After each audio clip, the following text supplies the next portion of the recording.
And now, last but not the least, Jackson, please, you have the floor. Greetings, everybody. Thank you so much for having us here today. I want to share my experiences from my recent trip to the newly liberated territories of the Russian Federation in the Donbass.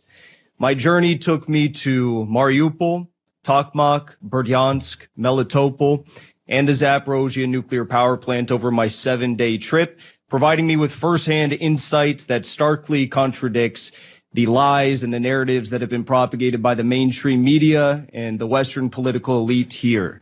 The following 3 points that I have laid out here are based on my observations, and they reveal a very different reality to what is promoted here in the West. Number 1, Ukraine is not seeking an end to this conflict, but is instead trying to escalate it in an unthinkably dangerous manner. Number 2, the people of the Donbass do not want to remain under Ukrainian control, but instead hold a great admiration for the Russian Federation and for President Putin.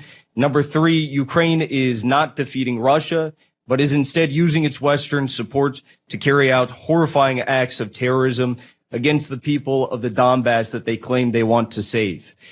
So first, let's talk about Mariupol. It's the first place I went. During the hour-long drive into Mariupol, which we made very late in the night, I saw over 1,000 construction vehicles on the highway into the city. And that's not me being hyperbolic. It's true. I've never seen anything like that in my life. Construction teams are working diligently to rebuild not just the areas that have been destroyed by the war, but the areas that have been neglected for years and years and years by previous Ukrainian governments. In Mariupol itself, in the city, the work of these construction teams was all the more evident. There are new schools, beautiful parks, gyms, theaters, stores, hotels, and thousands of homes that have been given free to the victims of the conflict in Mariupol and for the surrounding areas.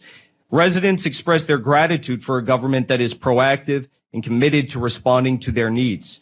Mariupol residents also proudly shared with me the remarkable efficiency of these construction crews. I talked to one little girl, 14 years old, at a park that I visited in Mariupol, and she told me that the construction teams that Russia sends in can build 2 blocks of infrastructure within 1 to 2 weeks. And I told her how amazing that was, because in America, it takes years to get a permit to build at least 1 road. But that was the truth. That's what was really going on, and it was incredible.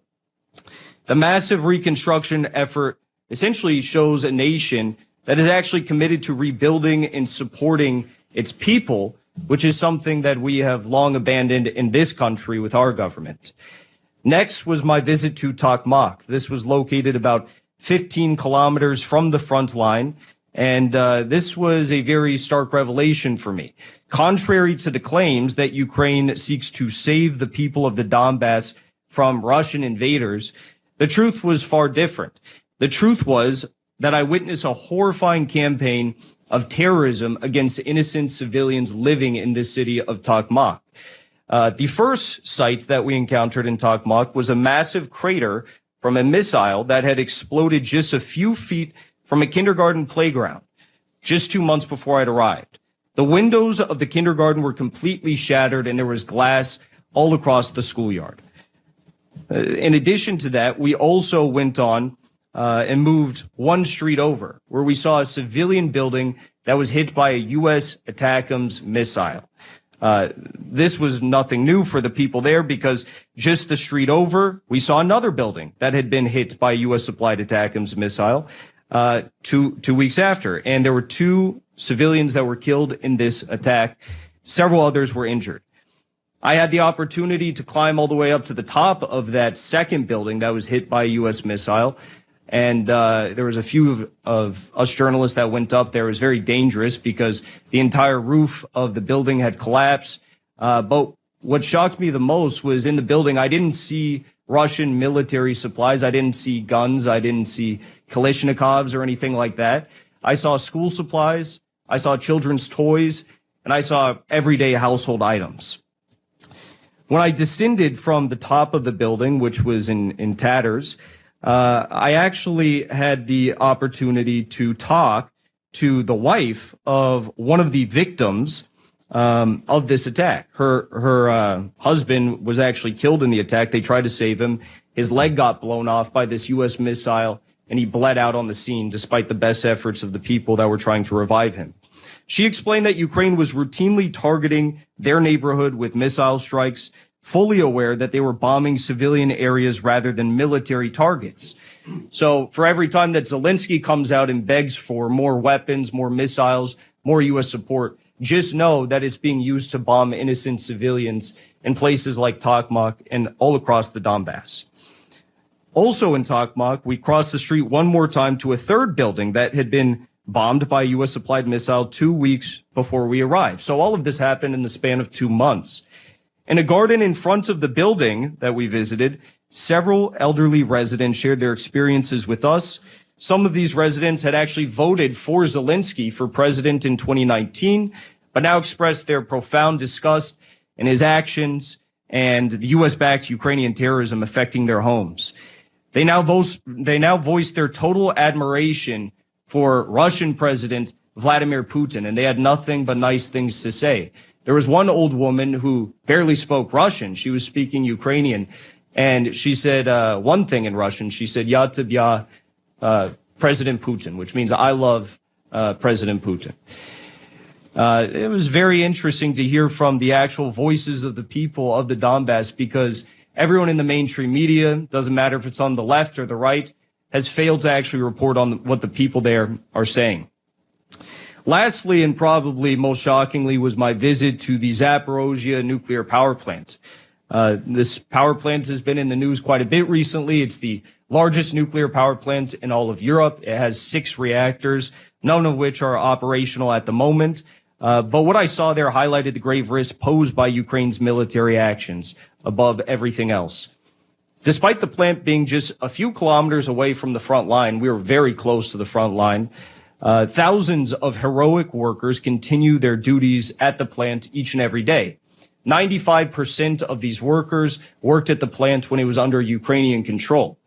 However, several points of critical infrastructure at the plant have recently been compromised by Ukrainian drone attacks and shelling. In fact, the director of the plant gave me this right here. This is a fragment from one of the drone attacks on the plant that occurred just feet away from where the reactors lie in the ground. So, he said it was my taxpayer dollars that did this, so I got to keep the fragment. I was very appreciative. One other very alarming sight that I witnessed at the Zaporozhye nuclear power plant was a missile from the United States, which was lodged halfway in the ground, just 100 feet away from the plant's nuclear storage facility. This reckless attack could have led to a catastrophic nuclear disaster, endangering millions of lives. Such actions are far from the moral code of conduct that any real military, any just military should uphold. In conclusion, my observations from the Donbass reveal a reality that is starkly different from the narratives presented by Western mainstream media and politicians. The truth I've witnessed shows that Ukraine is not on the path to victory, but rather escalating a conflict where there is no need to do so.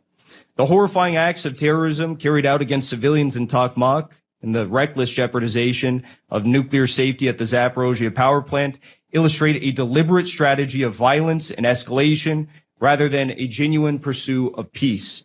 The people of the Donbass, who have endured immense suffering, are now experiencing a measure of hope and rebuilding under Russian efforts, a hope that stands in stark contrast to the false portrayals of Russian aggression and Ukrainian victimhood. I think today, more so than ever before, we need to heed the words of the now free Julian Assange, who once said, "If wars can be started by lies, peace can be started by the truth." It is imperative that we confront these falsehoods and work towards de-escalating the conflict. And in fact, for all the journalists in attendance here today, I encourage you to visit the Donbass yourself from the side that's been liberated. CNN has indicated that they want to come out with me on my next visit to the Donbass, so we'll see if they stick to their word. But if any of you want to come out, we can talk. Most importantly, we must commit ourselves to reporting the truth, shining a light on the innocent civilians caught in the crossfire, and seeking a path to genuine peace. Only through truth and transparency can we hope to resolve this conflict and prevent the devastating possibility of a global catastrophe. Thank you. Jackson, thank you for your speech. Thank you, gentlemen.